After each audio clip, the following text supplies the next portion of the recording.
4000 കോടിയെടുത്ത് കേരളത്തിന് തന്ന് കേന്ദ്രം മലമറിച്ചു എന്ന് പറഞ്ഞ് മാധ്യമങ്ങളുടെ ആഘോഷം തകൃതിയായി നടന്നുകൊണ്ടിരിക്കുകയാണ്.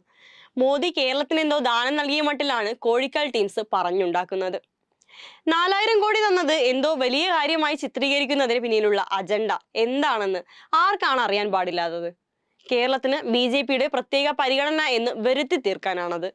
അതിനാണ് ഈ വളഞ്ഞ മൂക്കുപിടി. അതവിടെ നിൽക്കട്ടെ. ഈ 4000 കോടി കേന്ദ്രം തന്നു എന്നതിലെ വസ്തുത എന്താണെന്ന് നിങ്ങൾക്കറിയാമോ? കേരളത്തിന് കേന്ദ്രം തന്നത് നികുതി വിഹിതമായി 2736 കോടി രൂപയും IGSTയുടെ സെറ്റിൽമെന്റായി 1386 കോടി രൂപയുമാണ്.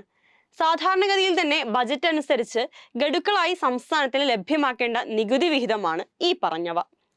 കേന്ദ്ര സർക്കാർ സംസ്ഥാനത്ത് നിന്ന് പിരിച്ചുകൊണ്ടുപോകുന്ന നികുതി തുകയുടെ വിഹിതമായാണ് 2736 കോടി രൂപ തന്നിരിക്കുന്നത്. കേന്ദ്ര നികുതി വിഹിതം മാസഗഡുവായാണ് അനുവദിക്കുന്നത്. ഇത്തവണയും ആ തുകയാണ് ലഭ്യമാക്കിയത്. എല്ലാ സംസ്ഥാനത്തിനും ആനുപാതിക വിഹിതം ലഭിച്ചിട്ടുണ്ട്. അത് കേരളത്തിന് മാത്രം പൊക്കുന്നതിന്റെ പിന്നിലെ കുത്തിത്തിരിപ്പ് എന്തിനാണെന്ന് ഇതിൽ നിന്ന് വ്യക്തമല്ലേ? അന്തർ സംസ്ഥാന ചരക്ക് നീക്കത്തിനും സേവനത്തിനും ഈടാക്കുന്ന IGST കേന്ദ്ര ഖജനാവിലാണ് എത്തുക.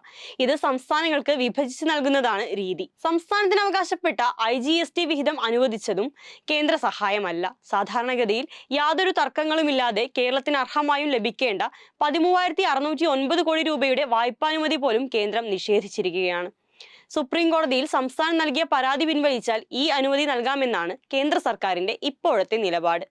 ഫെബ്രുവരി, മാർച്ച് മാസങ്ങളിലെ വർദ്ധിച്ച ചെലവുകൾ വഹിക്കാൻ സംസ്ഥാനത്തിന് ഉപയോഗിക്കാനാകുന്ന തുകയാണ് ഒരു കാരണവുമില്ലാതെ തടഞ്ഞു വെച്ചിരിക്കുന്നത്.